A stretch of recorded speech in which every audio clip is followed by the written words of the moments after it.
Racismo, Kardec, Voltaire, Marx. Carta enviada em 19 de outubro de 2004, Piracicaba, São Paulo. Religião católica, escolaridade superior em andamento. Professor Orlando, enviarei ao senhor tudo o que combinamos via telefone, fracionado em vários e-mails. Neste e-mail, porém, gostaria de enviar algumas citações que servem para mostrar às pessoas o racismo de Allan Kardec, de Voltaire e de Marx. Aspas. O negro pode ser belo para o negro, como um gato é belo para um gato, mas não é belo no sentido absoluto, porque os seus traços grosseiros, seus lábios espessos, acusam a materialidade dos instintos. Podem bem exprimir as paixões violentas, mas não saberiam se prestar às nuances delicadas dos sentimentos e às modulações de um espírito fino.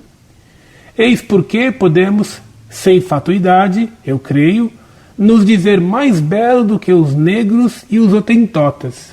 Mas talvez também seremos, para as gerações futuras, o que os hotentotes são em relação a nós, e quem sabe se, quando encontrarem os nossos fósseis, não nos tomarão pelos de alguma variedade de animais. Allan Kardec, no livro Obras Póstumas. Aspas. Descendo sobre este montículo de lama e não tendo maiores noções a respeito do homem, como este não tem a respeito dos habitantes de Marte ou de Júpiter, desembarco às margens do oceano no país da Cafrária e começo a procurar um homem. Vejo macacos, elefantes e negros. Todos parecem ter algum lampejo de uma razão imperfeita. Uns e outros possuem uma linguagem que não compreendo, e todas as suas ações parecem igualmente relacionar-se com um certo fim. Se julgasse as coisas pelo primeiro efeito que me causam, inclinar-me-ia a crer, inicialmente, que de todos esses seres o elefante é o animal racional. Contudo, para nada decidir levianamente como filhotes dessas várias espécies, examino um filhote de negro de 6 meses, um elefantezinho, um macaquinho, um leãozinho, um cachorrinho. Vejo, sem poder duvidar, que esses jovens animais possuem incomparavelmente mais força e destreza, mais ideias, mais paixões, mais memória do que o negrinho, e que exprimem muito mais sensivelmente todos os seus desejos do que ele. Entretanto, ao cabo de certo tempo, o negrinho possui tantas ideias quanto todos eles. Chego mesmo a perceber que os animais negros possuem entre si uma linguagem bem mais articulada e variada do que a dos outros animais. Tive tempo de aprender tal linguagem e, enfim, de tanto observar o pequeno grau de superioridade que a longo prazo apresentam em relação aos macacos e aos elefantes, arrisco-me a julgar que efetivamente ali está o homem. E forneço a mim mesmo esta definição, : O homem é um animal preto, que possui lã sobre a cabeça, caminha sobre 2 patas, é quase tão destro quanto um símio, é menos forte do que os outros animais de seu tamanho, provido de um pouco mais de ideias do que eles e dotado de maior facilidade de expressão. Ademais, está submetido igualmente às mesmas necessidades que os outros, nascendo, vivendo e morrendo exatamente como eles. Após ter passado certo tempo entre essa espécie, desloco-me rumo às regiões marítimas das Índias Orientais. Surpreendo-me com o que vejo. Os elefantes, os leões, os macacos e os papagaios não são exatamente como eram na Cafrária, mas o homem, esse parece-me absolutamente diferente. Agora são homens de um belo tom amarelo. Não possuem lã, mas têm a cabeça coberta de grandes crinas negras. Parecem ter sobre as coisas ideias totalmente contrárias à dos negros. Sou, portanto, forçado a mudar minha definição e a classificar a natureza humana sob 2 espécies, a negra com lã e a amarela com crina. Mas, na Batávia, em Goa e em Surata, ponto de encontro de todas as nações, vejo uma grande multidão de europeus. São brancos, não possuem lã ou crina, mas cabelos louros, bem soltos e barba no queixo. Mostram-me também muitos americanos, que não possuem barba. Eis minha definição e minhas espécies de homem bastante ampliadas. Em Goa, encontro uma espécie ainda mais singular do que todas essas. Trata-se de um homem vestido com uma longa batina negra, dizendo-se feito para instruir os outros. Todos esses homens que vedes, diz-me ele, nasceram de um mesmo pai. E então, conta-me uma longa história. No entanto, o que diz esse animal soa-me bastante suspeito. Informa-me se um negro e uma negra, de lã negra e nariz chato, engendram algumas vezes crianças brancas, de cabelos louros, nariz aquilino e olhos azuis. Se nações imberbes vieram de povos bárbaros e se os brancos e as brancas engendram povos amarelos. Responde-me que não, que os negros transplantados, por exemplo, para a Alemanha, continuam produzindo negros, a menos que os alemães se encarreguem de mudar a espécie e assim por diante. Acrescentam que um homem instruído nunca diria que as espécies não misturadas degeneram, a não ser o padre Dubos, que disse tal besteira num livro intitulado Reflexões sobre a Pintura e sobre a Forma, etc.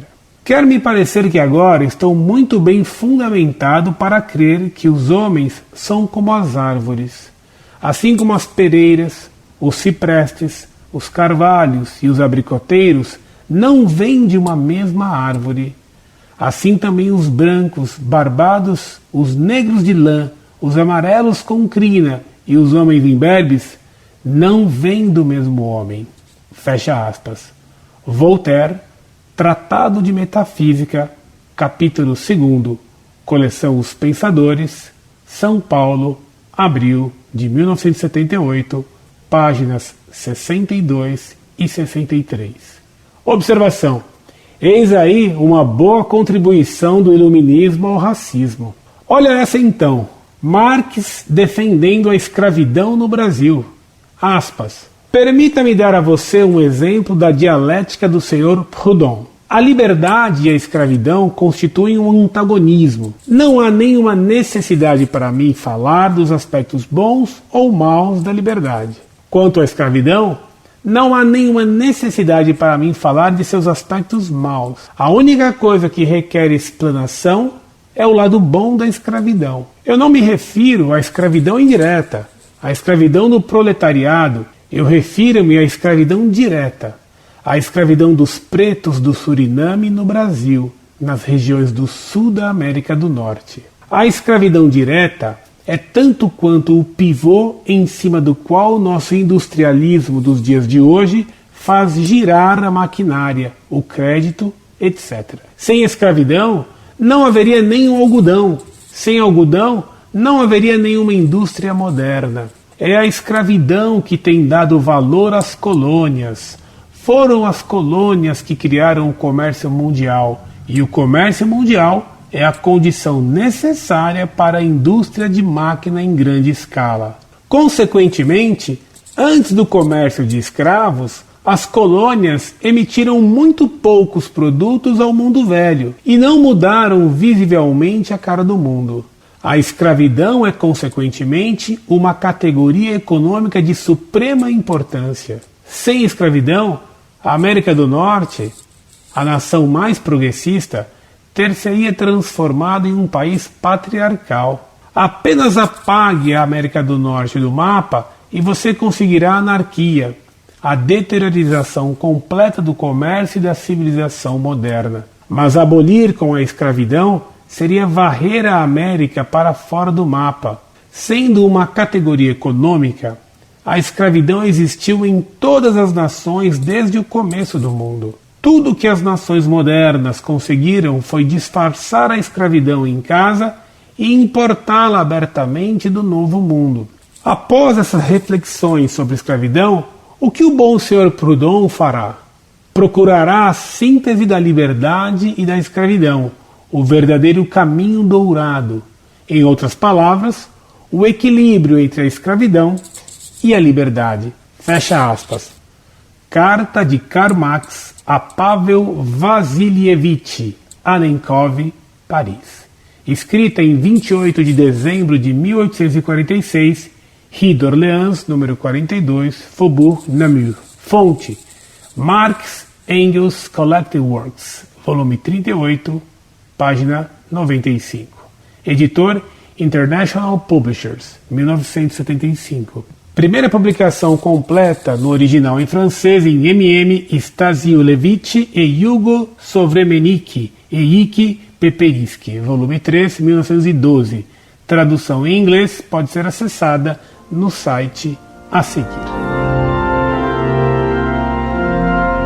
Muito prezado, salve Maria. Sensacional. Suas citações são espetaculares. Como lhe agradecer por essas citações preciosas que mostram como Kardec, Voltaire e Marx, esses inimigos de Deus, eram racistas e escravocratas. Suas citações farão bem enorme. Vou colocá-las no site com destaque. Não sei como lhe agradecer. Que Deus lhe pague por essa colaboração espetacular na luta contra o mal. Incorde Jesus Semper, Orlando Fedeli.